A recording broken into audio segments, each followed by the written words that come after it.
Okay, welcome back to the channel, and today we've got an inbox review of this new kit from Zvezda in 1/35 scale, and this is the M4A2 Sherman, shown on the box art there as a Lend-Lease vehicle, but we've also got some American markings in there as well, so it's a bit of both. On the side it tells us about the part count, which is 277, which is quite refreshing for a kit to have so little parts. And then we've got a build up on the back there showing some nice details, and there are quite a lot of interesting details in this one, so let's have a look. We get a separate box, as is the case with Zvezda, so it's very well done. Cardboard box, open up, and then we've got grey plastic, which is a nice change. It's usually sort of green with Zvezda, and we've got lots of bits and bobs. So first off, the marking options is on a coloured sheet there, which is nice. It's a good way of doing it, and colour callouts are in Tamiya as well, which is a useful addition. So we've got two Russian vehicles here. One is from the 1st Mechanised Corps Belarus, July 1944, and then we've got 244th Tank Regiment in Yalta, April 1944, and then on this side we've got the American ones, which is Aberdeen Proving Grounds, Maryland, USA. Maybe a bit of a uninteresting one, I suppose. It could, could have had one actually over in service, but this is a nice option. We've got a Sherman, so we've got number C40 Caesar from the 2nd Tank Battalion for the US Marine Corps in Tinian at the Mariana Islands in July 1944. So that's a nice addition, to have one from the Marines over in the Pacific. Bit different. I was going to do Lend-Lease. That was the intention for buying this, but they're so cheap. That's another point. This was £18 from Model Hobbies, but generally on eBay it's about sort of 22 quid. So I might actually buy two. Let's see how things go. So starting off, we've got the parts layout there and the sprue trees, and we've got one clear part, 3 lots for the bogies and the wheels, and then we've got the hull, the turret, the side parts of the hull, and parts for the smaller parts, and then link and length tracks. So interesting way of doing that, and conventional sort of way of going about it, but starting with the turret. So we've got all of this to go on with here. We've got two different gun barrel ends. It looks like one's flared out and one's not, but we'll have to check that in a minute. This is a movable mantlet there. And then we've got periscopes going in with the guards, which look, I've looked at them as well, and they actually look pretty good actually to scale. Then the 50 cal with the ammo boxes, and all of that coming to the one-piece turret shell. All the bits going on all the way through down here, and we've got one section to add at the bottom here, as well as the bottom of the turret that connects to the upper part of the hull. Now here it is a join, but it's simple enough to sort out with just using the surfacer stippling technique. You can get a bit of cast texture over it, not much of a problem. Then we move on to getting the hull together. So it's a multi-part hull, which I've done before on another kit from Zvezda, and you would probably look at that and be a little bit worried, but it does go together pretty well. We've got all the parts going on the back there, back plate, even running down into the tracks. It's interesting how they've gone about it. It's all sort of squeezed in here, telling you what to do. It is there, but it's one of those classics where you want to sort of cross off when you've done it, because it gets quite confusing to look at it as a whole. And then as we run down through there, you've got the bogies going in, which is just 2 halves clamping in this part, getting attached here. We've got some grills at the back there, as well as the front plate going on, and then the link and length tracks, which you can see are in one long run across the top with some subtle sag, one run across the bottom, 2 shorter parts, and then individual links around the sprocket and idler. Then we've got the rest of the top of the hole all being sorted out down through here, light guards going on, top of the hole to the bottom of the hole, and the side fenders going on, and then just finishing off with a few more bits there, where we've got the turret being attached, tools going on, applique armour, which is actually here shown as scale drawing, so that's to scale. So if you measure it up there, then you can mark on your hole where these parts go, these extra bits. And that pretty much brings us to an end. We've got a nice piece of the wire there's already been moulded in this shape, the towing cable. So that just goes on right there. So let's look at some plastic. First off, we've got the clear parts and the decals. So the decals here are nicely done. A little bit thick on the carrier film, but apart from that, the white is in good register.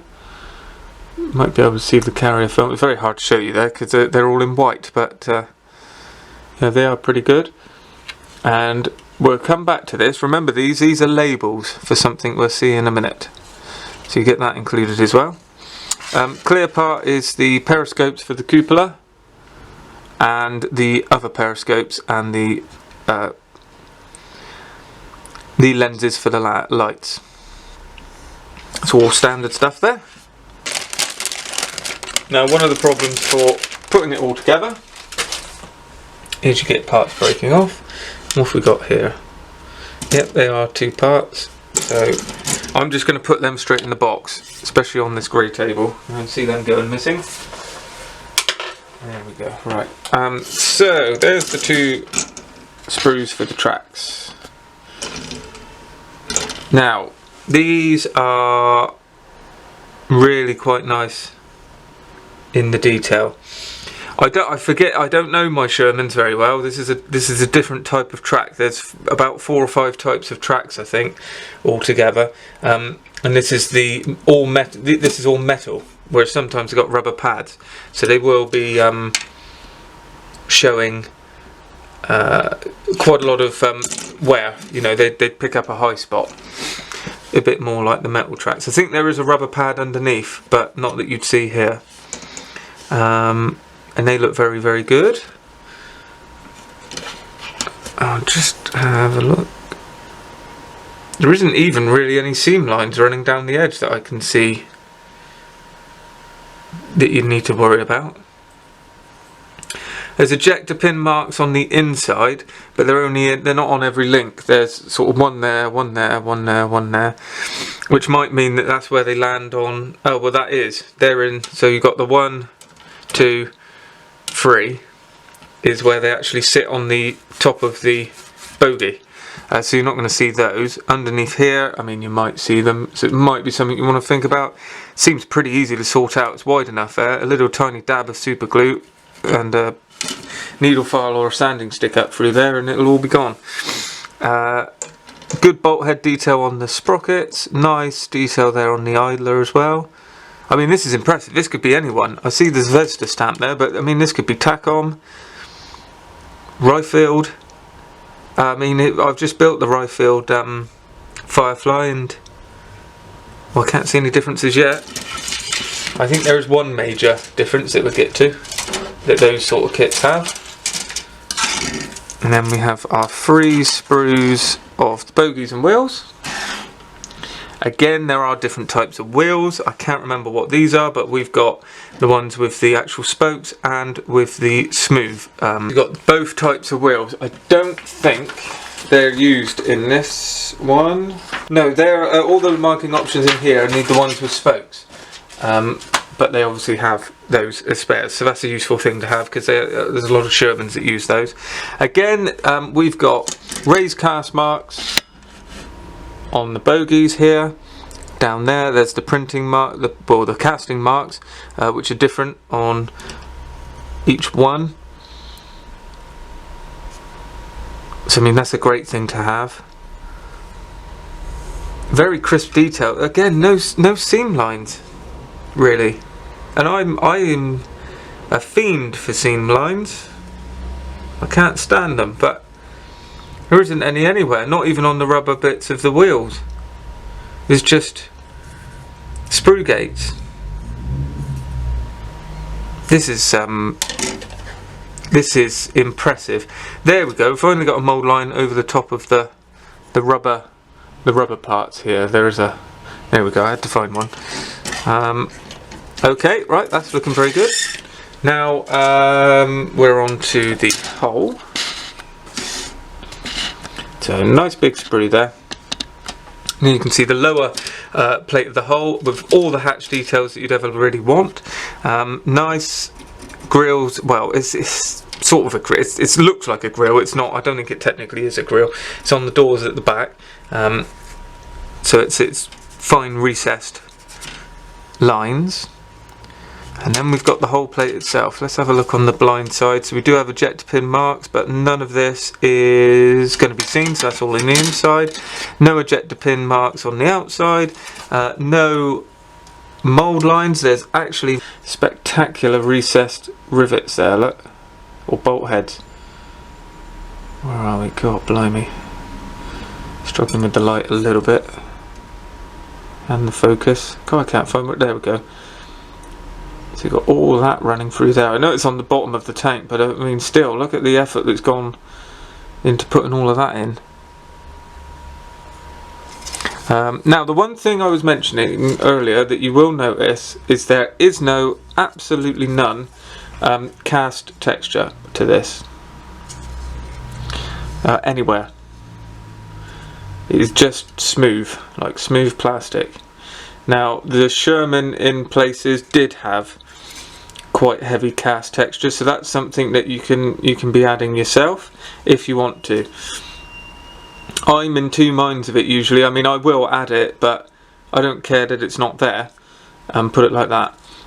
This usually has a bit more sort of heavy cast texture on this part, whereas this is more like rolled steel, and so is this, but it does have pitting occasionally. You know, you can attempt that. On the back here as well, it's usually pretty smooth. So I mean, you don't have to do much, to be honest. If I was going to do anything, it would be cast texture here on this section and on these doors and hatches, definitely on the turret, and then probably just bounce around here. You can use like a motor tool with a soft burring tool in it and just let it bounce around to give like rolled steel texture, then sand it down again. So I might do that, might not. I was reading about that. It seemed like a simple enough technique. So that's that sprue. Got the turret, and again, that really should have some casting texture, and there isn't. There isn't any. It's extremely smooth all over, almost polished. We do have a mould line here. You get this occasionally, so you get a mould line going up there and around all of the back of that. But like I said, if anything's going to need it, I mean this one really does. You probably want to get it all together with the parts and get the mantlet on, or leave the mantlet off if you can, but I mean get this part at the back on, and then sand it all flush and get some cast texture just over this. If you look at some reference, you'll see that they do have it quite noticeably. There's no weld beads either, but there is a casting stamp there. So you know, you have to bear that in mind. These doors generally have it all as well, and the mantlet certainly does. So if you worry about such things, there are casting numbers there, but if you want to add a bit of detail, then this is the perfect sketch pad for that. It gives you everything you need. Now that is a nice 50 cal there, nothing wrong with that. The gun barrel as well is one piece. Little bit of sort of mould lines on those sides, so that just needs smoothing off. We've got the 30 cal, I think it is, attached to it. Nice one piece aerial there. It's nice. It's already in there. Now there was the ends of the gun barrels. There you go. So there's the two ends of the gun barrel. So it's not one flared. I don't know what the reason is for the two. I can't see any difference there whatsoever. But there you go. Anyway, so they're hollowed out, so you don't need to worry about that. And then we've got the last part that caters for all of the smaller smaller bits. It's got the crew doors there, driver's hatch. There is the one-piece moulded tow cable. Whole sides, the mounts there on the outside for the fenders that you wouldn't have, side fenders. These are the light guards, which are a little bit heavy. The other ones are actually fine, the periscope guards. These you just might want to scrape out a little bit just to thin them out a touch more. And there's all the tools as well. I mean, all in all, it's absolutely brilliant, especially considering the price. So there we go, that is the Zvezda M4A2 Sherman 2020 moulding. Really, really nice stuff there.